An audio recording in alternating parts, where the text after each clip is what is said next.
ਏਕ ਓੰਕਾਰ ਸਤਿਨਾਮ ਕਰਤਾ ਪੁਰਖ ਨਿਰਭਉ ਨਿਰਵੈਰ ਅਕਾਲ ਮੂਰਤ ਅਜੂਨੀ ਸੈਭੰ ਗੁਰ ਪ੍ਰਸਾਦ। ਜਪ ਆਦਿ ਸਚ ਜੁਗਾਦਿ ਸਚ ਹੈ ਭੀ ਸਚ ਨਾਨਕ ਹੋਸੀ ਭੀ ਸਚ। ਫਿਰਤ ਫਿਰਤ ਪ੍ਰਭ ਆਇਆ ਪਰਿਆ ਤਉ ਸਰਣਾਏ। ਨਾਨਕ ਕੀ ਪ੍ਰਭ ਬੇਨਤੀ ਆਪਣੀ ਭਗਤੀ ਲਾਏ। ਹੋ ਆਇਆ ਦੂਰੋਂ ਚੱਲ ਕੇ ਮੈਂ ਤੱਕੀ ਤਉ ਸਰਣਾਏ ਜੀਓ। ਮੈਂ ਆਸਾ ਰੱਖੀ ਚਿੱਤ ਮੈਂ ਮੇਰਾ ਸਭੋ ਦੁੱਖ ਗਵਾਏ ਜੀਓ। ਸਗਲ ਦੁਆਰ ਕੋ ਛਾੜ ਕੇ ਗਇਓ ਤੁਹਾਰੋ ਦੁਆਰ। ਬਾਹੇ ਗਹੇ ਕੀ ਲਾਜ ਅਸ ਗੋਬਿੰਦ ਦਾਸ ਤੁਹਾਰ। ਵਾਹਿਗੁਰੂ ਜੀ ਵਡਹੰਸ ਮਹੱਲਾ ਪਹਿਲਾ। ਗੁਣਵੰਤੀ ਸਹੁਰਾਵਿਆ ਨਿਰਗੁਣ ਕੂਕੇ ਕਾਏ। ਜੇ ਗੁਣਵੰਤੀ ਥੀਰ ਹੈ ਤਾਂ ਭੀ ਸਹੁ ਰਾਵਣ ਜਾਏ।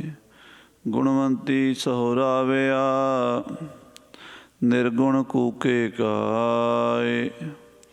ਜੇ ਗੁਣਵੰਤੀ ਥੀਰ ਹੈ ਤਾਂ ਭੀ ਸਹੁ ਰਾਵਣ ਜਾਏ। ਮੇਰਾ ਕੰਤ ਰਿਸਾਲੂ ਕੀ ਧਨ ਰਾਵੇ ਅਵਰਾ ਰਾਵੇ ਜੀ ਰਹਾਓ। ਕਰਨੀ ਕਾਮਣ ਜੇ ਥੀਐ ਜੇ ਮਨ ਧਾਗਾ ਹੋਏ। ਮਾਣਕ ਮੁੱਲ ਨਾ ਪਾਈਐ ਲੀਜੈ ਚਿੱਤ ਪਰੋਏ। ਰਹਾ ਦਸਾਈ ਨਾ ਜੁਲਾਂ ਆਖਾਂ ਅੰਬੜੀਆਸ। ਤੈ ਸਹਿ ਨਾਲ ਅਕੂਅਣਾ ਕਿਉ ਥੀਵੈ ਘਰ ਵਾਸ। ਨਾਨਕ ਏਕੀ ਬਾਹਰਾ ਦੂਜਾ ਨਾਹੀ ਕੋਇ। ਤੈ ਸਹਿ ਲੱਗੀ ਜੇ ਰਹੈ ਭੀ ਸਹੁ ਰਾਵੈ ਸੋਇ। ਨਾਨਕ ਏਕੀ ਬਾਹਰਾ ਦੂਜਾ ਨਾਹੀ ਕੋਇ। ਤੈ ਸਹਿ ਲੱਗੀ ਜੇ ਰਹੈ ਭੀ ਸਹੁ ਰਾਵੈ ਸੋਇ।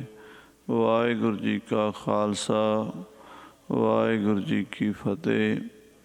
ਪਰਮ ਸਨਮਾਨਯੋਗ ਗੁਰੂ ਕੀ ਸਾਜੀ ਨਵਾਜੀ ਗੁਰੂ ਰੂਪ ਗੁਰੂ ਖਾਲਸਾ ਸਾਧ ਸੰਗਤ ਜੀ, ਆਪ ਜੀ ਅਤਿਅੰਤ ਵਡਭਾਗੇ ਹੋ ਜੋ ਕਿ ਸਤਿਗੁਰਾਂ ਦੀ ਪਾਵਨ ਪਵਿੱਤਰ ਹਜ਼ੂਰੀ 'ਚ ਅੰਮ੍ਰਿਤ ਵੇਲੇ ਦੀਆਂ ਹਾਜ਼ਰੀਆਂ ਭਰ ਕੇ ਅੰਮ੍ਰਿਤਮਈ ਗੁਰਬਾਣੀ ਦੇ ਲਾਹੇ ਪ੍ਰਾਪਤ ਕਰ ਰਹੇ ਹੋ। ਕਲਯੁਗ ਮੈਂ ਕੀਰਤਨ ਪ੍ਰਧਾਨਾ ਗੁਰਮੁਖ ਜਪੀਐ ਲਾਏ ਧਿਆਨਾ। ਸ੍ਰੀ ਆਸਾ ਜੀ ਦੀ ਵਾਰ ਦੇ ਕੀਰਤਨ ਸਤਿਕਾਰਯੋਗ ਭਾਈ ਵਰਿਆਮ ਸਿੰਘ ਜੀ ਦੇ ਜਥੇ ਪਾਸੋਂ ਸਰਵਣ ਕੀਤੇ ਹਨ। ਆਓ ਹੁਣ ਆਪਣੀਆਂ ਮਨ ਬਿਰਤੀਆਂ ਨੂੰ ਸਾਹਿਬ ਸ੍ਰੀ ਗੁਰੂ ਨਾਨਕ ਦੇਵ ਜੀ ਦੇ ਪਵਿੱਤਰ ਚਰਨਾਂ ਵਿੱਚ ਜੋੜੀਏ। ਮਹਾਰਾਜ ਸਾਹਿਬ ਜੀ ਨੇ ਵਡਹੰਸ ਰਾਗ ਵਿੱਚ ਜੀਵ ਰੂਪੀ ਇਸਤਰੀ ਨੂੰ ਉਪਦੇਸ਼ ਦਿੱਤਾ ਹੈ, ਕਿਉਂਕਿ ਜਿਤਨੇ ਸੰਸਾਰ ਵਿੱਚ ਪੁਰਸ਼ ਪ੍ਰਾਣੀ ਮਾਤਰ ਹਨ ਉਹਨਾਂ ਬਾਰੇ ਗੁਰਬਾਣੀ ਦਾ ਫਰਮਾਨ ਹੈ, ਇਸ ਜਗ ਮੈਂ ਪੁਰਖ ਏਕ ਹੈ ਹੋਰ ਸਗਲੀ ਨਾਰ ਸਵਾਈ। ਇਸ ਸੰਸਾਰ ਵਿੱਚ ਪੁਰਸ਼ ਵਾਹਿਗੁਰੂ ਇੱਕੋ ਹੀ ਹੈ, ਚੇਤਨ ਸਤ ਚਿੱਤ ਆਨੰਦ ਸਰੂਪ। ਬਾਕੀ ਸਭ ਇਸਤਰੀਆਂ ਹਨ। ਸਾਰੀਆਂ ਹੀ ਇਸਤਰੀਆਂ ਉਸ ਵਾਹਿਗੁਰੂ ਪਰਮਾਤਮਾ ਪਤੀ ਨੂੰ ਪਾਉਣਾ ਚਾਹੁੰਦੀਆਂ ਹਨ। ਤੋ ਜੇ ਉਹਨਾਂ ਕੋਲ ਗੁਣ ਹੋਣਗੇ ਅਤੇ ਗੁਣਾਂ ਨਾਲ ਆਪਣੇ ਪਤੀ ਨੂੰ ਪਾ ਲੈਣਗੀਆਂ। ਮਹਾਰਾਜ ਸਾਹਿਬ ਜੀ ਨੇ ਬਾਣੀ ਵਿੱਚ ਬਹੁਤ ਜਗ੍ਹਾ 'ਤੇ ਇਹ ਅਲੰਕਾਰ ਵਰਤਿਆ ਹੈ। ਆਤਮਾ ਇਸਤਰੀ ਹੈ, ਪਰਮਾਤਮਾ ਪਤੀ ਹੈ। ਜਿਵੇਂ ਇੱਕ ਇਸਤਰੀ ਆਪਣੇ ਪਤੀ ਨੂੰ ਪ੍ਰਾਪਤ ਕਰਨ ਵਾਸਤੇ ਮਿੱਠਾ ਬੋਲਦੀ ਹੈ, ਨਿਮਰਤਾ ਧਾਰਨ ਕਰਦੀ ਹੈ, ਪਤੀ ਦੀ ਸੇਵਾ ਕਰਦੀ ਹੈ, ਆਗਿਆ ਵਿੱਚ ਰਹਿੰਦੀ ਹੈ, ਉਹ ਇਸਤਰੀ ਪਤੀ ਨੂੰ ਪ੍ਰਾਪਤ ਕਰ ਲੈਂਦੀ ਹੈ। ਬਹੁਤ ਸਾਰੇ ਸ਼ਬਦ ਹਨ। ਜਿਵੇਂ ਮਹਾਰਾਜ ਕਹਿੰਦੇ, ਸੂਹਬ ਸੂਹਬ ਸੂਹਬੀ ਆਪਣੇ ਪ੍ਰੀਤਮ ਕੈ ਰੰਗ ਰਤੀਰੀ, ਪਾ ਮਲੋਮੋ ਸੰਗ ਨੈਣ ਪਤੀਰੀ, ਜਹਾਂ ਪਠਾਵੋ ਜਾਉ ਤਤੀਰੀ, ਜਪ ਤਪ ਸੰਜਮ ਦਿਓ ਜਤੀਰੀ, ਇੱਕ ਨਿਮਖ ਮਿਲਾਵੋ ਮੋਏ ਪ੍ਰਾਣ ਪਤੀਰੀ, ਮਾਣ ਤਾਣ ਅਹੰਗ ਬੁੱਧ ਹਤੀਰੀ, ਸਾ ਨਾਨਕ ਸੁਹਾਗ ਵਤੀਰੀ। ਸੂਹਬ ਸੂਹਬ ਸੂਹਬੀ, ਜਿਹੜੀ ਸੁਹਾਗਣ ਬੜੀ ਸੂਖਸ਼ਮ ਬਿਰਤੀਆਂ ਵਾਲੀ ਹੈ, ਕੋਮਲ ਸੁਭਾਅ ਦੀ ਹੈ, ਆਪਣੇ ਪਿਆਰੇ ਦੇ ਰੰਗ ਵਿੱਚ, ਆਪਣੇ ਪਤੀ ਪਰਮਾਤਮਾ ਦੇ ਰੰਗ ਵਿੱਚ ਰੰਗੀ ਹੋਈ ਹੈ। ਜਿੱਥੇ ਵਾਹਿਗੁਰੂ ਭੇਜਦਾ ਉੱਥੇ ਚਲੀ ਜਾਂਦੀ ਹੈ, ਜਿੱਥੇ ਉਸ ਨੂੰ ਖੜਾ ਰੱਖਦਾ ਉੱਥੇ ਖੜੀ ਰਹਿੰਦੀ ਹੈ, ਆਪਣੇ ਪਤੀ ਦੀ ਆਗਿਆ ਭੰਗ ਨਹੀਂ ਕਰਦੀ। ਜਪ ਤਪ ਸੰਜਮ ਦਿਓ ਜਤੀਰੀ, ਆਪਣੇ ਪਤੀ ਵਾਸਤੇ ਜਪ ਕਰਦੀ ਹੈ, ਤਪ ਕਰਦੀ ਹੈ, ਜਤ ਸਤ ਰੱਖਦੀ ਹੈ।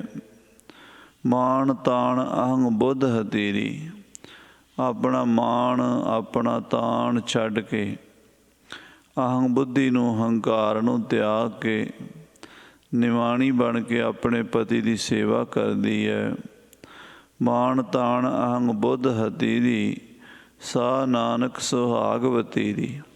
ਪੰਚਮ ਪਾਤਸ਼ਾਹ ਮਹਾਰਾਜ ਕਹਿੰਦੇ ਉਹ ਫਿਰ ਸੁਹਾਗਣ ਕਹਾਉਂਦੀ ਹੈ। ਇਸ ਤੋਂ ਉਲਟ, ਇਸ ਤੋਂ ਵਿਪਰੀਤ, ਇਸ ਤੋਂ ਅਪੋਜਿਟ ਜੇ ਕੋਈ ਇਸਤਰੀ ਵਿਹਾਰ ਕਰਦੀ ਹੈ ਤਾਂ ਉਹ ਦੁਹਾਗਣ ਕਹਾਉਂਦੀ ਹੈ।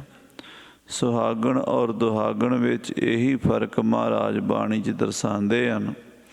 ਸੁਹਾਗਣ ਆਗਿਆਕਾਰੀ ਹੈ, ਗੁਣਵੰਤੀ ਹੈ। ਦੁਹਾਗਣ ਆਗਿਆ ਤੋਂ ਬਾਹਰ, ਹੁਕਮ ਤੋਂ ਬਾਹਰ ਚੱਲਦੀ ਹੈ। ਸੂਹੀ ਰਾਗ ਵਿੱਚ ਮਹਾਰਾਜ ਨੇ ਵਿਸ਼ੇਸ਼ ਕਰਕੇ ਕੁਚੱਜੀ, ਸੁਚੱਜੀ ਅਤੇ ਗੁਣਵੰਤੀ ਦਾ ਜ਼ਿਕਰ ਕੀਤਾ ਹੈ।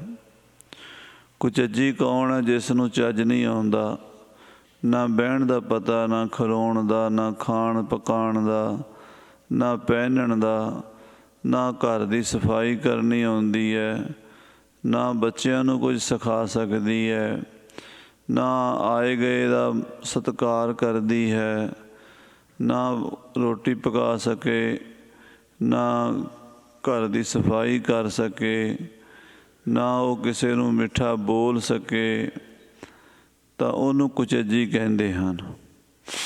ਮਹਾਰਾਜ ਕਹਿੰਦੇ, ਮੰਝ ਕੁਚੱਜੀ ਅਮਾਵਣ ਡੋਸੜੇ, ਹਉ ਕਿਉਂ ਸੋ ਰਾਵਣ ਜਾਉ ਜੀਓ। ਮੈਂ ਜੀਵ ਰੂਪੀ ਇਸਤਰੀ ਕੁਚੱਜੀ ਹਾਂ, ਮੇਰੇ ਵਿੱਚ ਦੋਸ਼ ਹਨ। ਮੈਂ ਆਪਣੇ ਪਤੀ ਪਰਮਾਤਮਾ ਨੂੰ ਕਿਸ ਤਰ੍ਹਾਂ ਰਾਵਣ ਜਾ ਸਕਦੀ ਹਾਂ, ਕਿਸ ਤਰ੍ਹਾਂ ਪ੍ਰਾਪਤ ਕਰ ਸਕਦੀ ਹਾਂ। ਮੰਝ ਕੁਚੱਜੀ ਅਮਾਵਣ ਡੋਸੜੇ, ਹਉ ਕਿਉਂ ਸੋ ਰਾਵਣ ਜਾਉ ਜੀਓ। ਇੱਕ ਦੂ ਇੱਕ ਚੜ੍ਹੰਦੀਆਂ, ਕੌਣ ਜਾਣੈ ਮੇਰਾ ਨਾਉ ਜੀਓ। ਵਾਹਿਗੁਰੂ ਦੀਆਂ ਸੁਹਾਗਣਾਂ, ਵਾਹਿਗੁਰੂ ਦੀਆਂ ਰਾਣੀਆਂ ਇੱਕ ਤੋਂ ਇੱਕ ਚੜ੍ਹਦੀਆਂ ਹਨ। ਮੇਰਾ ਨਾਂ ਕੌਣ ਜਾਣਦਾ, ਮੈਂ ਕਿਸ ਗਿਣਤੀ ਵਿੱਚ ਹਾਂ। ਇੱਕ ਦੂ ਇੱਕ ਚੜ੍ਹੰਦੀਆਂ, ਕੌਣ ਜਾਣੈ ਮੇਰਾ ਨਾਉ ਜੀਓ। ਤੋ ਸਾਧ ਸੰਗਤ ਜੀ, ਜਿੱਥੇ ਮਹਾਰਾਜ ਨੇ ਕੁਚੱਜੀ ਦਾ ਜ਼ਿਕਰ ਕੀਤਾ ਹੈ, ਉੱਥੇ ਸੁਚੱਜੀ ਅਤੇ ਗੁਣਵੰਤੀ ਦਾ ਵੀ ਦੱਸਿਆ ਵੀ ਗੁਣਵੰਤੀ ਜਾਂ ਸੁਚੱਜੀ ਕੀ ਹੁੰਦੀ ਹੈ। ਗੁਣਵੰਤੀ ਬਾਰੇ ਮਹਾਰਾਜ ਕਹਿੰਦੇ, ਜੋ ਦੀਸੈ ਗੁਰ ਸਿੱਖੜਾ, ਤਿਸ ਨਿਮਨਮ ਲਾਗੋਂ ਪਾਏ ਜੀਓ। ਪਾ ਮਲੋਆਂ ਮਲ ਮਲ ਧੋਵਾਂ, ਇਹ ਮਨ ਤੈਂਕੂ ਦੇਸਾ। ਇਹ ਸਾਰੇ ਗੁਣ ਜਿਹੜੇ ਹਨ, ਇਹ ਨਿਮਰਤਾ, ਪਿਆਰ, ਹਲੀਮੀ, ਸ਼ਰਧਾ, ਭਗਤੀ, ਇਹ ਸੁਚੱਜੀ ਦੇ ਗੁਣ, ਇਹ ਗੁਣਵੰਤੀ ਦੇ ਗੁਣ ਹਨ। ਸੋ ਅੱਜ ਦੇ ਪਾਵਨ ਸ਼ਬਦ ਵਿੱਚ ਵੀ ਮਹਾਰਾਜ ਉਸੇ ਗੱਲ ਨੂੰ ਦੁਹਰਾ ਰਹੇ ਨੇ। ਪ੍ਰੇਮ ਨਾਲ ਸਰਵਣ ਕਰੀਏ, ਸ੍ਰੀ ਗੁਰੂ ਨਾਨਕ ਦੇਵ ਜੀ ਮਹਾਰਾਜ ਨੂੰ ਯਾਦ ਕਰੀਏ, ਪਿਆਰ ਨਾਲ ਆਖੀਏ ਸਤਿਨਾਮ ਸ੍ਰੀ ਵਾਹਿਗੁਰੂ ਸਾਹਿਬ ਜੀ। ਵਡਹੰਸ ਮਹੱਲਾ ਪਹਿਲਾ। ਪਹਿਲੇ ਪਾਤਸ਼ਾਹ ਜੀ ਸ਼ਬਦ ਉਚਾਰਨ ਕਰਦੇ ਹਨ। ਗੁਣਵੰਤੀ ਸਹੁ ਰਾਵਿਆ, ਨਿਰਗੁਣ ਕੂਕੇ ਕਾਇ। ਗੁਣਵੰਤੀਆਂ ਨੇ, ਜਿਨ੍ਹਾਂ ਨੇ ਗੁਣ ਧਾਰਨ ਕੀਤੇ ਸਨ, ਉਹਨਾਂ ਨੇ ਆਪਣਾ ਪਤੀ ਪਰਮਾਤਮਾ ਪ੍ਰਾਪਤ ਕਰ ਲਿਆ ਹੈ। ਉਹਨਾਂ ਨੇ ਨਿਮਰਤਾ ਨਾਲ, ਪ੍ਰੇਮ ਨਾਲ, ਸਖੀ ਵਸ ਆਇਆ ਫਿਰ ਛੋੜ ਨਾ ਜਾਈ, ਇਹ ਰੀਤ ਭਲੀ ਭਗਵੰਤ ਹੈ। ਉਹਨਾਂ ਨੇ ਵਸ ਕਰ ਲਿਆ ਹੈ, ਕਾਬੂ ਕਰ ਲਿਆ ਆਪਣੇ ਪਤੀ ਨੂੰ। ਸ਼ੇਖ ਫਰੀਦ ਜੀ ਮਹਾਰਾਜ ਜਦੋਂ ਜੰਗਲ 'ਚ ਤਪੱਸਿਆ ਕਰਦੇ ਸਨ, ਪਹਿਲਾਂ ਤਾਂ 12 ਸਾਲ ਤਪੱਸਿਆ ਕਰਕੇ ਵਾਪਸ ਆਏ ਅਤੇ ਮਾਤਾ ਸਿਰ ਵੇਖਣ ਲੱਗੀ, ਅਤੇ ਜਦੋਂ ਸਿਰ ਦੇ ਵਿੱਚੋਂ ਕੁਝ ਲੀਖ ਕੇਸਾਂ ਦੇ ਨਾਲ ਲੱਗੀ, ਖਿੱਚ ਕੇ ਕੱਢਣ ਲੱਗੀ ਅਤੇ ਮੂੰਹ ਤੋਂ ਨਿਕਲਿਆ ਸੀ। ਮਾਂ ਕਹਿੰਦੀ, ਪੁੱਤਰ ਜਿਨ੍ਹਾਂ ਦਰਖਤਾਂ ਦੇ ਪੱਤੇ ਤੋੜ ਤੋੜ ਕੇ ਸੂਤ ਸੂਤ ਕੇ ਖਾਂਦਾ ਸੀ, ਕਦੀ ਉਹਨਾਂ ਦਰਖਤਾਂ ਨੇ ਵੀ ਸੀ ਆਖਿਆ ਸੀ? ਤੇਰੇ ਨਾਲੋਂ ਤਾਂ ਉਹ ਦਰਖਤ ਚੰਗੇ ਹਨ ਜਿਹੜੇ ਕਦੀ ਸੀ ਨਹੀਂ ਕਹਿੰਦੇ। ਅਤੇ ਤੇਰੀ ਤਪੱਸਿਆ ਕਾਹਦੀ ਹੋਈ ਵੀ ਅਜੇ ਤੱਕ ਤੇ ਤੈਨੂੰ ਆਪਣੇ ਦੇਹ ਦੀ ਪ੍ਰੀਤੀ ਨਹੀਂ ਗਈ, ਦੇਹ ਦਾ ਅਧਿਆਸ ਨਹੀਂ ਮਿਟਿਆ। ਅਜੇ ਤਾਂ ਤੂੰ ਆਪਣੇ ਆਪ ਨੂੰ ਸਰੀਰ ਸਮਝੀ ਬੈਠਾ ਹੈ। ਅਜੇ ਤੇਰੀ ਤਪੱਸਿਆ ਅਧੂਰੀ ਹੈ, ਕੁਛ ਵੀ ਨਹੀਂ। ਅਜੇ ਤਾਂ ਤੂੰ ਪਹਿਲਾ ਸਟੈਪ ਵੀ ਨਹੀਂ ਤੁਰ ਸਕਿਆ। ਵਾਪਸ ਚਲਾ ਗਿਆ। ਫਿਰ 12 ਸਾਲ ਤਪੱਸਿਆ ਕੀਤੀ। 12 ਸਾਲ ਤਪੱਸਿਆ ਹੋਰ ਕੀਤੀ। ਪਹਿਲਾਂ 12 ਸਾਲ ਕੀਤੀ, ਫਿਰ 12 ਸਾਲ ਕੀਤੀ। ਦੂਸਰੀ ਤਪੱਸਿਆ ਜਦੋਂ 12 ਸਾਲ ਕੀਤੀ, 24 ਸਾਲ ਹੋ ਗਏ ਤਪੱਸਿਆ ਕਰਦਿਆਂ ਨੂੰ। ਸੁਰਤੀ ਥੋੜ੍ਹੀ ਇਕਾਗਰ ਹੋ ਗਈ। ਰੌਲਾ ਬਰਦਾਸ਼ਤ ਨਹੀਂ ਹੁੰਦਾ। ਜੰਗਲ 'ਚ ਚਿੜੀਆਂ ਚੀਂ ਚੀਂ ਚੀਂ ਚੀਂ ਕਰਦੀਆਂ ਹਨ। ਚਿੜੀਆਂ ਦੀ ਚੀਂ ਚੀਂ ਨੇ ਮਨ ਨੂੰ, ਸੁਰਤੀ ਨੂੰ ਖਰਾਬ ਕੀਤਾ। ਮੂੰਹ ਤੋਂ ਨਿਕਲਿਆ, ਮਰ ਜਾਓ। ਸਾਰੀਆਂ ਚਿੜੀਆਂ ਮਰ ਗਈਆਂ। ਜਦੋਂ ਚਿੜੀਆਂ ਮਰ ਗਈਆਂ ਅਤੇ ਫਿਰ ਕਹਿੰਦਾ ਵੀ ਜੀ ਪਾਓ। ਉਹ ਜੀ ਪਈਆਂ। ਫਿਰ ਕਹਿੰਦਾ ਮਰ ਜਾਓ। ਉਹ ਫਿਰ ਮਰ ਗਈਆਂ। ਫਿਰ ਜੀ ਪਾਓ। ਫਿਰ ਜੀ ਪਈਆਂ। 2-3 ਵਾਰੀ ਇਸ ਤਰ੍ਹਾਂ ਐਕਸਪੈਰੀਮੈਂਟ ਕੀਤਾ। ਜਦੋਂ 2-3 ਵਾਰੀ ਚਿੜੀਆਂ ਜੀ ਪਈਆਂ, 2-3 ਵਾਰੀ ਮਰ ਗਈਆਂ, ਫਿਰ ਜਵਾ ਦਿੱਤੀਆਂ। ਫਿਰ ਹੋ ਗਿਆ ਵੀ ਮੇਰੀ ਤਪੱਸਿਆ ਹੁਣ ਪੂਰੀ ਹੋ ਗਈ ਹੈ। ਮੇਰੇ ਬਚਨ ਨਾਲ, ਮੇਰੇ ਕਹਿਣ ਨਾਲ ਚਿੜੀਆਂ ਜੀਣ ਲੱਗ ਪਈਆਂ ਨੇ, ਚਿੜੀਆਂ ਮਰਨ ਲੱਗ ਪਈਆਂ ਨੇ। ਮੇਰੇ 'ਚ ਵਾਕ ਸੱਤਾ ਆ ਗਈ ਹੈ ਅਤੇ ਚਲੋ ਹੁਣ ਤਪੱਸਿਆ ਪੂਰੀ, ਘਰ ਚੱਲੀਏ। ਫਿਰ ਆਪਣੇ ਪਿੰਡ ਵੱਲ ਤੁਰ ਪਿਆ। ਕਾਫੀ ਦੂਰ ਸੀਗਾ। ਰਸਤੇ 'ਚ ਪਿਆਸ ਲੱਗੀ। ਕਿਸੇ ਪਿੰਡ ਦੇ ਕੋਲ ਖੂਹ ਦੇ ਉੱਤੇ ਨੌਜਵਾਨ 18-20 ਸਾਲ ਦੀ ਲੜਕੀ, ਚੂੜਾ ਪਾਇਆ ਹੋਇਆ, ਸੁਹਾਗਣ ਵਿਆਹੀ ਹੋਈ ਲੜਕੀ, ਉਹ ਪਾਣੀ ਕੱਢਦੀ ਹੈ ਖੂਹ 'ਚੋਂ ਅਤੇ ਰੋੜ ਦਿੰਦੀ ਹੈ, ਕੱਢਦੀ ਹੈ ਰੋੜ ਦਿੰਦੀ ਹੈ, ਕੱਢਦੀ ਹੈ ਰੋੜ ਦਿੰਦੀ ਹੈ। ਉਹਨੂੰ ਜਾ ਕੇ ਕਹਿਣ ਲੱਗਾ, ਭੈਣਾ ਮੈਨੂੰ ਪਾਣੀ ਪਿਆ ਦੇ। ਉਹਨੇ ਇਸ਼ਾਰਾ ਕੀਤਾ ਵੀ ਖੜ੍ਹਾ ਰਹੋ। ਇਹ ਖਲੋਤਾ ਰਿਹਾ। ਉਹ ਪਾਣੀ ਡੋਲਦੀ ਰਹੀ। 10-15 ਮਿੰਟ ਬਾਅਦ ਕਹਿੰਦਾ, ਬੀਬੀ ਵੀ ਇੱਕ ਘੁੱਟ ਪਾਣੀ ਮੈਂ ਪੀਣਾ ਅਤੇ ਤੂੰ ਡੋਲੀ ਜਾਂਦੀ ਹੈ ਬੇਕਾਰ। ਇਹ ਘੁੱਟ ਪਾਣੀ ਪਿਆ, ਮੈਂ ਜਾਵਾਂ। ਉਹ ਕਹਿੰਦੀ, ਠਹਿਰ ਜਾਏ, ਤੇਰੀਆਂ ਚਿੜੀਆਂ ਨਹੀਂ ਜਿਹੜੀਆਂ ਜੀ ਪੈਣਗੀਆਂ ਅਤੇ ਮਰ ਜਾਣਗੀਆਂ। ਜਦੋਂ ਇਹ ਗੱਲ ਸੁਣੀ, ਹੈਰਾਨ ਹੋ ਗਿਆ ਵੀ ਇਸ ਕੁੜੀ ਨੂੰ ਕਿਵੇਂ ਪਤਾ ਹੈ ਵੀ ਇਹ ਚਿੜੀਆਂ ਨਹੀਂ ਜਿਹੜੀਆਂ ਜੀ ਪੈਣਗੀਆਂ ਅਤੇ ਮਰ ਜਾਣਗੀਆਂ। ਮੈਂ ਜੰਗਲ ਦੇ ਵਿੱਚ, ਇੱਥੋਂ ਕਿਤੇ ਮੀਲਾਂ ਪਿੱਛੇ ਜੰਗਲ ਵਿੱਚ ਚਿੜੀਆਂ ਮਾਰੀਆਂ ਜਵਾਈਆਂ ਹਨ ਆਪਣੇ ਬਚਨ ਦੇ ਨਾਲ। ਉਹਦਾ ਸਿਰਫ ਮੈਨੂੰ ਹੀ ਪਤਾ ਹੈ। ਇਸ ਕੁੜੀ ਨੂੰ ਜਿਹੜੀ ਅਜੇ ਕੁਛ ਵੀ ਨਹੀਂ ਹੈ, 18-19 ਸਾਲ ਦੀ ਹੈ, ਇਹਨੂੰ ਇੰਨਾ ਗਿਆਨ ਹੈ। ਖਲੋ ਗਿਆ। 5-7 ਮਿੰਟ ਬਾਅਦ ਉਹ ਕਹਿੰਦੀ, ਲੈ ਆ ਪਾਣੀ ਪੀ ਲੈ। ਕਹਿੰਦਾ, ਨਾ ਪਹਿਲਾਂ ਪਾਣੀ ਨਹੀਂ ਪੀਣਾ, ਪਹਿਲਾਂ ਮੈਨੂੰ ਤੂੰ ਦੱਸ ਵੀ ਤੂੰ ਕਿੱਥੇ ਤਪੱਸਿਆ ਕਰਦੀ ਰਹੀ ਹੈ, ਤੂੰ ਕਿੰਨਾ ਤਪ ਕੀਤਾ ਹੈ, ਕਿੰਨੀ ਸਾਧਨਾ ਕੀਤੀ ਹੈ ਵੀ ਤੈਨੂੰ ਇਤਨਾ ਗਿਆਨ ਹੈ। ਤੇ ਮੇਰੀਆਂ ਚਿੜੀਆਂ ਦਾ ਵੀ ਤੈਨੂੰ ਪਤਾ ਲੱਗ ਗਿਆ। ਤੈਨੂੰ ਕਿੱਥੋਂ ਗਿਆਨ ਹੋਇਆ ਤੇ ਤੂੰ ਆ ਪਾਣੀ ਡੋਲਦੀ ਕਿਉਂ ਹੈ? ਪਹਿਲਾਂ ਤਾਂ ਇਹ ਦੱਸ ਵੀ ਤੂੰ ਪਾਣੀ ਕਿਉਂ ਡੋਲਦੀ ਹੈ? ਉਹ ਕਹਿਣ ਲੱਗੀ ਪਾਣੀ ਤਾਂ ਡੋਲਦੀ ਹਾਂ, ਇੱਥੋਂ 150 ਮੀਲ ਤੇ 150 ਕੋਹ ਤੇ ਮੇਰੀ ਭੈਣ ਦਾ ਘਰ ਹੈ। ਉਹ ਕਿਤੇ ਵਾਂਢੇ ਗਈ ਹੋਈ ਹੈ ਅਤੇ ਮੇਰੀ ਭੈਣ ਦੇ ਘਰ ਅੱਗ ਲੱਗ ਗਈ ਹੈ ਅਤੇ ਮੈਂ ਇੱਥੋਂ ਪਾਣੀ ਪਾ ਕੇ ਉਹਦੀ ਅੱਗ ਬੁਝਾਤੀ ਹੈ। ਹੋਰ ਹੈਰਾਨ ਹੋਇਆ ਵੀ 150 ਕੋਹ 'ਤੇ ਇੰਨੀ ਦੂਰ ਭੈਣ ਦਾ ਘਰ ਹੈ, ਉੱਥੇ ਅੱਗ ਲੱਗ ਗਈ ਹੈ, ਇਹਨੂੰ ਇੱਥੇ ਬੈਠੀ ਨੂੰ ਪਤਾ ਲੱਗ ਗਿਆ। ਫਿਰ ਇੱਥੋਂ ਪਾਣੀ ਪਾ ਕੇ ਅਤੇ ਉੱਥੋਂ ਦੀ ਅੱਗ ਵੀ ਬੁਝਾਤੀ ਹੈ। ਫਿਰ ਮੇਰੀਆਂ ਚਿੜੀਆਂ ਬਾਰੇ ਵੀ ਜਾਣਦੀ ਹੈ। ਉਹਨੇ ਆਖਿਆ ਭੈਣ ਤੇਰੀ ਉਮਰ ਤਾਂ ਅਜੇ ਕੋਈ 18-19 ਸਾਲ ਹੀ ਲੱਗਦੀ ਹੈ ਅਤੇ ਮੈਂ 24 ਸਾਲ ਤਪੱਸਿਆ ਕਰਕੇ ਆਇਆ ਅਤੇ ਮੈਨੂੰ ਇਹਨਾਂ ਚੀਜ਼ਾਂ ਦਾ ਪਤਾ ਨਹੀਂ, ਤੈਨੂੰ ਕਿਵੇਂ ਪਤਾ ਲੱਗ ਗਿਆ? ਤੂੰ ਕਿੱਥੇ ਤਪੱਸਿਆ ਕੀਤੀ ਹੈ? ਉਹ ਕਹਿਣ ਲੱਗੀ ਮੈਂ ਤਾਂ ਕੋਈ ਤਪੱਸਿਆ ਨਹੀਂ ਕੀਤੀ। ਨਹੀਂ ਫਿਰ ਤੂੰ ਕੁਛ ਤਾਂ ਕੀਤਾ ਹੀ ਹੈ ਨਾ। ਬਿਨਾਂ ਤਪੱਸਿਆ ਦੇ, ਬਿਨਾਂ ਸਾਧਨਾ ਦੇ, ਬਿਨਾਂ ਜਪ ਤਪ ਦੇ ਇਹ ਅਵਸਥਾ ਨਹੀਂ ਆਉਂਦੀ। ਤੇਰੀ ਅਵਸਥਾ ਕਿਵੇਂ ਬਣ ਗਈ?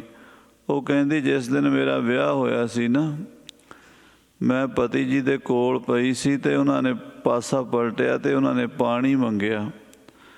ਮੈਂ ਪਾਣੀ ਲੈ ਕੇ ਆਈ, ਇੰਨੇ ਨੂੰ ਉਹਨਾਂ ਦੀ ਅੱਖ ਲੱਗ ਗਈ। ਮੈਂ ਛੰਨਾ ਪਾਣੀ ਦਾ ਲੈ ਕੇ ਚਰਨਾਂ 'ਚ ਖੜ੍ਹੀ ਰਹੀ ਸਾਰੀ ਰਾਤ।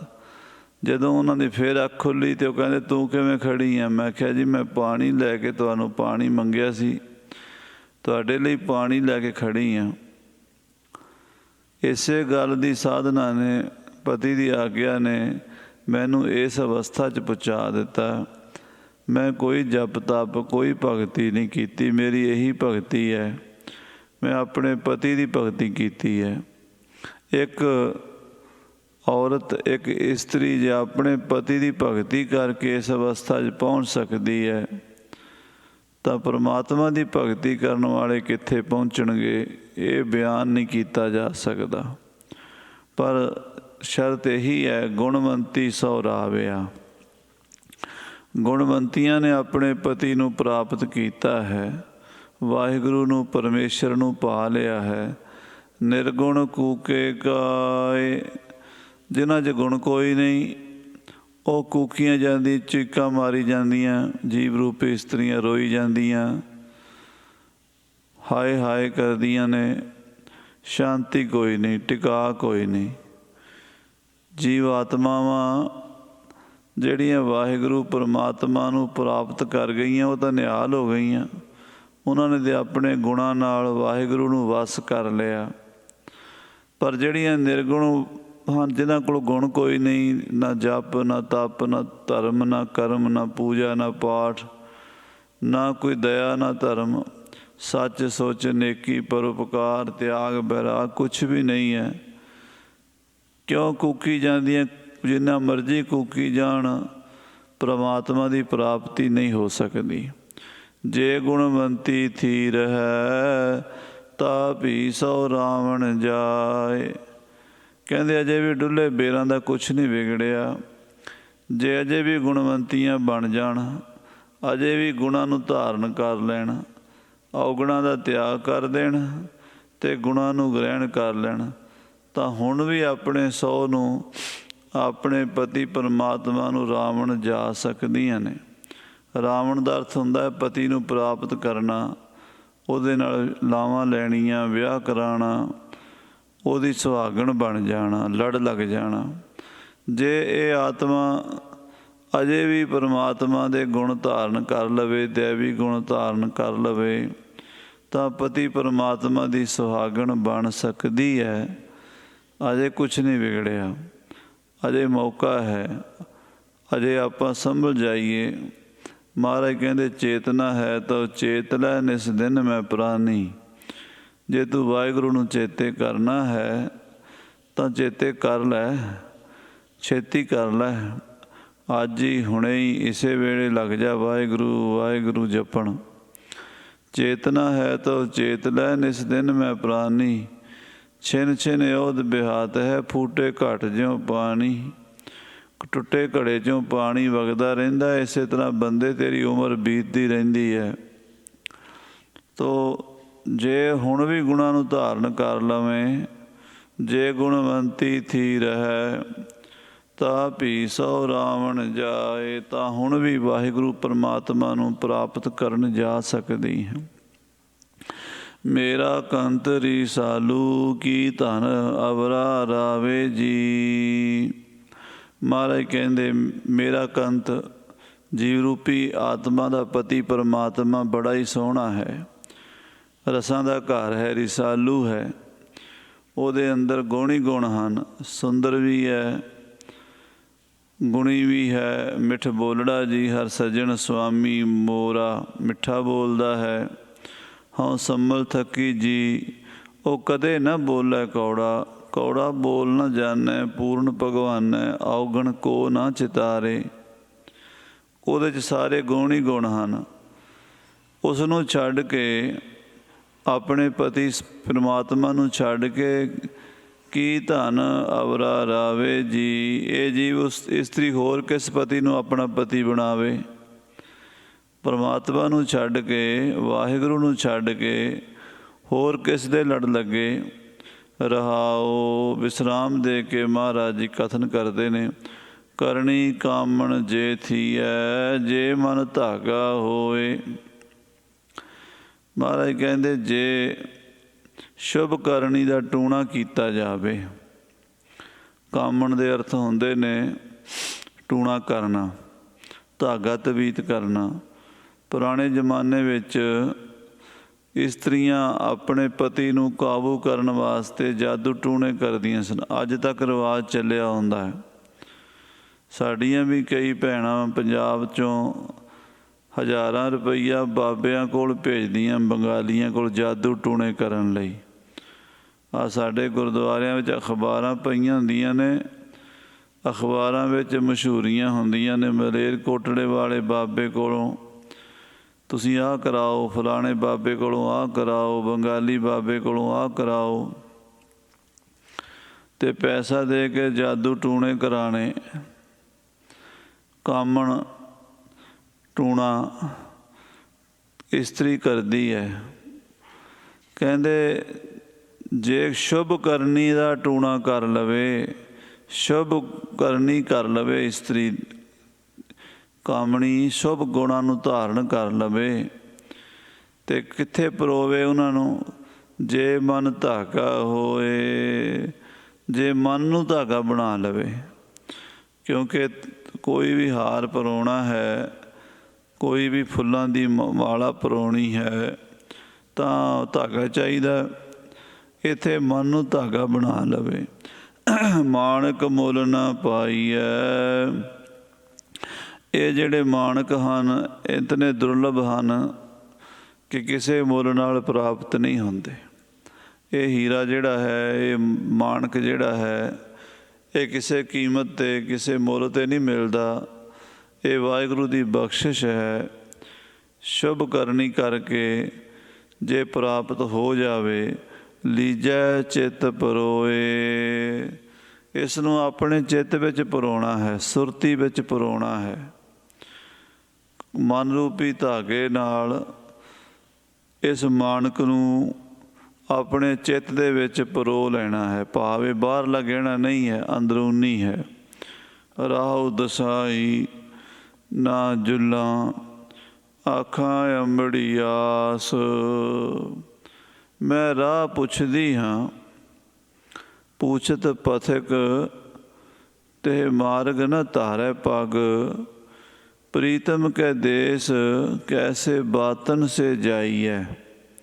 ਭਾਈ ਸਾਹਿਬ ਗੁਰਦਾਸ ਜੀ ਕਹਿੰਦੇ ਰਸਤੇ 'ਚ ਖੜ੍ਹ ਕੇ ਮੁਸਾਫਰਾਂ ਨੂੰ ਪੁੱਛਦੇ ਹਾਂ ਵੀ ਅੰਮ੍ਰਿਤਸਰ ਜਾਣ ਵਾਲਾ ਰਸਤਾ ਕਿਹੜਾ ਹੈ, ਸ੍ਰੀ ਦਰਬਾਰ ਸਾਹਿਬ ਵੱਲ ਜਾਣ ਦਾ ਰਸਤਾ ਕਿਹੜਾ ਹੈ, ਪਰ ਤੁਰਦੇ ਹੈ ਨਹੀਂ। ਉੱਥੇ ਖੜ੍ਹੇ ਪੁੱਛੀ ਜਾਂਦੇ ਹਾਂ। ਮਾਰਗ ਨਾ ਧਾਰੈ ਪਗ, ਰਸਤੇ 'ਚ ਪੈਰ ਧਰਿਆ ਹੀ ਨਹੀਂ। ਪ੍ਰੀਤਮ ਕੈ ਦੇਸ, ਪਿਆਰੇ ਗੁਰੂ ਨਾਨਕ ਦੇ ਦੇਸ ਜਾਣਾ ਹੈ, कैसे बातन से जाइए, गल्लां बातां नाल थोड़ा चला जाएगा। जे आपां गल्लां करदे हां धर्म दीयां, परमार्थ दीयां, परमात्मा दीयां, विचारां ही करी जाने दिन रात। अजकल कई कहते हैं भी सिर्फ विचारां करन दी लोड़ है, गुरबाणी का अभ्यास करन दी लोड़ कोई नहीं, नाम जपण दी लोड़ कोई नहीं, कीर्तन कथा दी लोड़ कोई नहीं, बस सिर्फ गुरबाणी नूं विचारो। वो भी पता नहीं किस तरह विचारते है, विचारन दा मापदंड भी कोई दसदे नहीं। सिर्फ ते सिर्फ गल्लां बातां। महाराज कहते राह दसाई, राह तां मैं पुछदा हाँ, ना जुल्लां तुरदा कोई है नहीं, कदम पुटिया नहीं। किस तरह पहुँच सकते? प्रीतम के देश कैसे बातन से जाई है, गल्लां बातां नाल नहीं जाया जाना। आखां अमड़ी आस, अपनी अम्मी नूं, जिवें इस्त्री नूं, सुहागण नूं कोई भी तकलीफ होवे, कोई दुख सुख होवे सहुरे घर दी, जां कोई किसी तरह की कोई प्रॉब्लम होवे, वो अपनी माँ नाल साझी करदी है। खास करके नौजवान बच्चियां जदों भी कोई किसी तरह की सिक्ख्या लैनी अपनी माँ कोलों लैंदियां, अपना दुख सुख माँ नाल साझा करदियां। मैं जीव रूपी इस्त्री हाँ, तो ये गल मैं अपनी माँ नाल ही साझी कर सकदी हाँ। ते माँ कौन है? गुरु माँ है। आखो श्री वाहिगुरू। इत्थे माँ गुरु नूं कहा है। गुरु ये रोल अदा करता। बाणी च बहुत जगह ते आंदा माई मेरे मन को सुख, माई चरण गुर मीठे, माई मन मेरो बस नाए। उथे मन नूं माई कहा, गुरु नूं माई कहा है। तो गुरु माँ है, उसनूं मैं अपने अंदर की अवस्था, अपने दिल की गल कह सकती हाँ, आख सकती हाँ कि मैं महाराज जी रस्ता पुछण वाली हाँ, मैं तुरन वाली नहीं हाँ। तैसे है नाल अकूआणा, क्यों थी वह घरवास। हुण ये शब्द माझे च वरत्या जाता है कूणा। कूंदा नहीं होए, पंजाबी च आम कहते हैं कूंदा नहीं, बोलदा नहीं। तो अकूआणा का अर्थ है भी बोलना नहीं, उल्ट अपोजिट कर लिया अकूआणा। तैसे नाल अकूआणा, सौ माने पति। तू मेरा पति है ते तेरे नाल जे मैं गल भी ना करा, घर दे विच पति पत्नी रहिंदे, पति कहता चाह दा कप बना के लिया, वो बोलदी नहीं। पति कहता मेरा तौलिया फड़ा दे, वाशरूम च इशनान करन लगा, वो बोलदी नहीं। वो कहता रोटी दे पा के, नाश्ता काम ते जाना, वो बोलदी नहीं। वो दोपहर की रोटी मंगदा तां वो तां बोलदी नहीं, शाम का डिनर मंगदा वो बोलदी नहीं। तो घर कित्थे वसना? आखो श्री वाहिगुरू। महाराज कहते क्यों थी वह घर वास, किवें घर वस सकदा? घर तो तां ही वसेगा जे एक दूजी नाल प्यार नाल बोलणगे, एक दूजी की गल सुणनगे तो घर वसेगा। तो जे मूँह सजाया होया है अगों हंकार दे नाल, क्रोध दे नाल, ये जिहड़े दैवी गुण सन घर वसाण वाले, ये साध संगत जी पश्चिम सभ्यता ने साथों खो लए। क्योंकि इत्थे दा फर्क ही कोई नहीं सीगा। एक छड्डिया तो दो मिल जाते हैं, दो छड्डे तो चार मिल जाते हैं, पर जिहड़ी गल घर वसाण वाली है वो कोई नहीं। फिर बच्चे रुलते हैं। ठीक है भी जदों जवानी का समा हुंदा है, इस विषय ते अज दे बच्चे चिंतन नहीं करते। पश्चिमी सोच बन गई है भी कोई गल नहीं, सज्जन सिंह छड्डिया तो गजन सिंह मिल जाना। पर वो जिहड़ी अगली पनीरी नूं, अगली जनरेशन नूं दिक्कत आउणी है। जिहड़े बच्चे माँ नूं मिलना चाहुंदे आ ते प्यो कोल रहिंदे आ, कई वारी प्यो माँ कोल रहिंदे आ ते प्यो नूं मिलना चाहुंदे आ, ते दोवां नूं कई वारी नहीं मिलदे, ते उत्थे जिथे कोई बच्चों का अनाथ आश्रम है उत्थे छड्डे हुंदे है। उन्हां बच्चों नूं जिहड़ा माँ प्यो का प्यार मिलना सी, शिव ते शक्ति का मेल होना सी, वो नहीं हो सकिया। आखो सतनाम श्री वाहिगुरू। ਉਹ ਨਹੀਂ ਹੋ ਸਕਿਆ ਤੇ ਫਿਰ ਅਗਲੀ ਜਨਰੇਸ਼ਨ ਪਰੇਸ਼ਾਨ ਹੁੰਦੀ ਹੈ। ਮਹਾਰਾਜ ਸੱਚੇ ਪਾਤਸ਼ਾਹ ਕਹਿੰਦੇ ਨਹੀਂ, ਇਹ ਜਿਹੜੇ ਗੁਣ ਲਿਖੇ ਨਾ ਇੱਥੇ, ਇਹ ਬੜੇ ਬਰੀਕੀ ਨਾਲ ਸਮਝਣ ਵਾਲੇ ਆ। ਇਹਦੇ ਵਿੱਚ ਇਹ ਨਹੀਂ ਕੋਈ ਬਈ ਇਹ ਵੱਡਾ ਛੋਟਾ, ਕਈ ਸਮਝਦੇ ਆ ਜੀ ਇਹ ਬੀਬੀਆਂ ਵਾਸਤੇ ਜ਼ਿਆਦਾ ਸਖਤੀ ਕੀਤੀ ਹੋਈ ਹੈ। ਨਹੀਂ, ਐਸਾ ਕੁਝ ਨਹੀਂ ਹੈ। ਮਹਾਰਾਜ ਨੇ ਬੰਦਿਆਂ ਨੂੰ ਵੀ ਉਪਦੇਸ਼ ਦਿੱਤਾ ਹੈ, ਬੀਬੀਆਂ ਨੂੰ ਵੀ ਉਪਦੇਸ਼ ਦਿੱਤਾ ਹੈ, ਅਤੇ ਮੇਨ ਆਤਮਾ ਨੂੰ ਉਪਦੇਸ਼ ਦਿੱਤਾ ਪਰਮਾਤਮਾ ਨਾਲ ਜੁੜਨ ਦਾ। ਘਰ ਸੰਸਾਰ ਵੀ ਸੁਖੀ ਕੀਤਾ, ਇਹ ਲੋਕ ਸੁਖੀਏ ਪਰਲੋਕ ਸਵੇਲੇ ਬਣਾਇਆ। ਇਸ ਪੰਕਤੀ 'ਚ ਮਹਾਰਾਜ ਕਹਿੰਦੇ ਪਤੀ ਨਾਲ ਗੱਲ ਨਹੀਂ ਕਰਦੀ, ਘਰ ਕਿਵੇਂ ਵਸੇਗਾ। ਪਤੀ ਕਹਿੰਦਾ ਚਾਹ ਦਾ ਘੁੱਟ ਬਣਾ ਦੇ, ਅੱਗੋਂ ਪੈਂਦੀ ਭੱਜ ਕੇ ਦੌੜ ਕੇ ਚਾਰੇ ਪੈਰ ਚੁੱਕ ਕੇ ਲੜਨ ਨੂੰ ਪੈਂਦੀ ਹੈ। ਤੋ ਇਸ ਕਰਕੇ ਘਰ ਨਹੀਂ ਵਸ ਸਕਦਾ। ਪਰਮਾਤਮਾ ਸਾਡਾ ਪਤੀ ਹੈ, ਅਸੀਂ ਉਹਦੇ ਨਾਲ ਗੱਲ ਹੀ ਨਹੀਂ ਕੀਤੀ ਕਦੀ।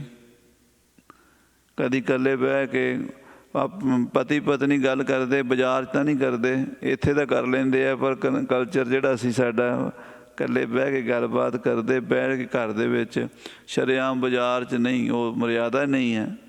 ਤਾਂ ਕਹਿੰਦੇ ਵੀ ਇੱਦਾਂ ਰੱਬ ਨਾਲ ਵੀ ਗੱਲ ਕਰਨੀ ਤੇ ਇਕੱਲੇ ਬਹਿ ਕੇ ਕਰਨੀ ਹੈ, ਇਕੱਲੇ ਬਹਿ ਕੇ। ਆਹ ਜਿਹੜੀ ਆਪਾਂ ਇੱਥੇ ਗੱਲਾਂ ਕਰਦੇ ਹਾਂ, ਇਹ ਤਾਂ ਇੱਕ ਦੂਜੀ ਨੂੰ ਸੁਣਾਉਂਦੇ ਹਾਂ, ਮਾਫ਼ ਕਰਨਾ। ਕਦੀ ਅੰਮ੍ਰਿਤ ਵੇਲੇ ਬਹਿ ਕੇ ਉਸ ਰੱਬ ਨਾਲ ਆਪਣੇ ਦਿਲ ਦੇ ਦੁੱਖੜੇ, ਕਦੀ ਮਨ ਦੀਆਂ ਗੱਲਾਂ ਵੀ ਇਹ ਮੇਰੇ ਮਾਲਕ, ਇਹ ਮੇਰੇ ਵਾਹਿਗੁਰੂ ਮੇਰੇ ਨਾਲ ਕਿਉਂ ਰੁੱਸਿਆ ਹੋਇਆ, ਕਿਰਪਾ ਕਰ, ਇਹ ਘੜੀ ਨਾ ਮਿਲਤੇ ਤਾਂ ਕਾਲਜੁਗ ਹੋਤਾ, ਹੁਣ ਕਦ ਮਿਲੀਐ ਪ੍ਰਿਆ ਤੁਧ ਭਗਵੰਤਾ, ਬੋਏ ਰਹਿਣ ਨਾ ਵਿਹਾਵੇ ਨੀਂਦ ਨਾ ਆਵੇ, ਬਿਨ ਦੇਖੇ ਗੁਰ ਦਰਬਾਰੇ ਜੀਓ। ਇੱਦਾਂ ਜਦੋਂ ਮਹਾਰਾਜ ਸਾਹਿਬ ਜੀ ਨਾਲ ਗੱਲਬਾਤ ਹੋਵੇਗੀ ਤੇ ਫਿਰ ਘਰ ਵਸੇਗਾ। ਨਾਨਕ ਏਕੀ ਬਾਹਰਾ ਦੂਜਾ ਨਾਹੀ ਕੋਇ। ਮਹਾਰਾਜ ਸਾਹਿਬ ਜੀ ਫਰਮਾਨ ਕਰਦੇ, ਉਸ ਇੱਕ ਤੋਂ ਬਾਹਰ, ਇੱਕ ਤੋਂ ਵੱਖਰਾ ਦੂਜਾ ਹੋਰ ਕੋਈ ਹੈ ਨਹੀਂ ਹੈ। ਤੈਸੈ ਲੱਗੀ ਜੇ ਰਹਿ ਪੀ ਸੋ ਰਾਵੈ ਸੋਇ। ਜੇ ਮੇਰੀ ਤੇਰੇ ਨਾਲ ਸਹੁ ਨਾਲ ਲੱਗੀ ਰਵੇ, ਭਾਵ ਪ੍ਰੀਤ ਬਣੀ ਰਵੇ, ਉਸ ਨੂੰ ਯਾਦ ਕਰਦੇ ਰਹੀਏ। ਇਹ ਸਾਧ ਸੰਗਤ ਜੀ ਇਹ ਨਹੀਂ ਹੈ ਵੀ ਅੱਜ ਆਪਾਂ ਕੀਤਾ ਤੇ ਕੱਲ੍ਹ ਮਿਲ ਜਾਏਗਾ ਜਾਂ ਅੱਜ ਮਿਲ ਜਾਏਗਾ। ਪਤਾ ਨਹੀਂ ਕਿੰਨੇ ਜਨਮ ਲੱਗ ਜਾਣ, 100 ਜਨਮ ਲੱਗ ਜਾਣ, 1000 ਜਨਮ ਲੱਗ ਜਾਣ, ਲੱਖ ਜਨਮ ਲੱਗ ਜਾਣ, ਜਾਂ ਅੱਜ ਹੀ ਆ ਜਾਵੇ, ਕੋਈ ਪਤਾ ਨਹੀਂ। ਇਹ ਖੇਡ ਐਸੀ ਹੈ। ਇਸ ਕਰਕੇ ਇਹਦੇ ਵਿੱਚ ਕਾਹਲਾ ਪੈਣ ਵਾਲਾ ਕੰਮ ਕੋਈ ਨਹੀਂ। ਮਹਾਰਾਜ ਕਹਿੰਦੇ ਜੇ ਹੈ, ਜੇ ਲੱਗਾ ਰਵੇ, ਜੇ ਜੀਵ ਰੂਪੀ ਇਸਤਰੀ ਸਹੁੰ ਦੇ ਨਾਲ ਲੱਗੀ ਰਵੇ, ਭਾਵ ਉਹਦਾ ਨਾਮ ਜਪਦੀ ਰਵੇ, ਕਦੀ ਨਾ ਕਦੀ, ਕਦੀ ਨਾ ਕਦੀ। ਮਹਾਰਾਜ 10ਵੇਂ ਪਾਤਸ਼ਾਹ ਜੀ ਨੇ ਫੈਸਲਾ ਦੇ ਹੀ ਦਿੱਤਾ। ਉਹ ਕਹਿੰਦੇ ਜੈਸੇ ਏਕ ਆਗ ਤੇ ਕਨੂਕਾ ਕੋਟ ਆਗ ਉਠੈ, ਨਿਆਰੇ ਨਿਆਰੇ ਹੋਏ ਕਹਿ ਫਿਰ ਆਗ ਮੈਂ ਮਿਲਾहेंगे। जैसे एक जैसे एक नद ते तरंग कोट उपजत हैं, पान के तरंग सब पान ही कहाहेंगे। जैसे एक धूर ते कनूका धूर पूरत हैं, धूर के कनूका फिर धूर ही समाहेंगे। तैसे विश्व रूप ते अभूत भूत प्रगट होए, ताही ते उपज सब है ताही मैं समाहेंगे। कोई गल नहीं, भावें लखां जन्म लग जाण, वारी एक दिन आउणी आउणी है। एक दिन असीं आके अपने प्रीतम दे गल नाल गलवकड़ी पानी पानी है। ये उम्मीद दे नाल लगे रहना, ये बड़ी वड्डी उम्मीद महाराज सच्चे पातशाह ने दसी है। काम काली दा नहीं है, अज ही हुणे ही मैनूं मिल जावे, नहीं तो मैं नहीं, कुछ नहीं बनता, कुछ नहीं बनता। हाँ, वो मूसा नूं फकीर ने कहा सी ना कि मूसा खुदा कोल जांदा सी रोज़, उन्हें आख्या मेरा भी एक गल पता करके आवीं। ना की पुछना, कहंदे नूं पुछी भी वो फकीर याद करदा कदों क दर्शन होने ने। मूसा गया, खुदा नाल गलबात कीती, कहन लगा जी एक बंदे दा सुनेहा लैके आया, तुहाडा भगत है, फलाणे दरखत थल्ले बैठा है, रब रब करी जांदा। वो पुछदा सी भी कदों क मैनू दर्शन कदों होणगे।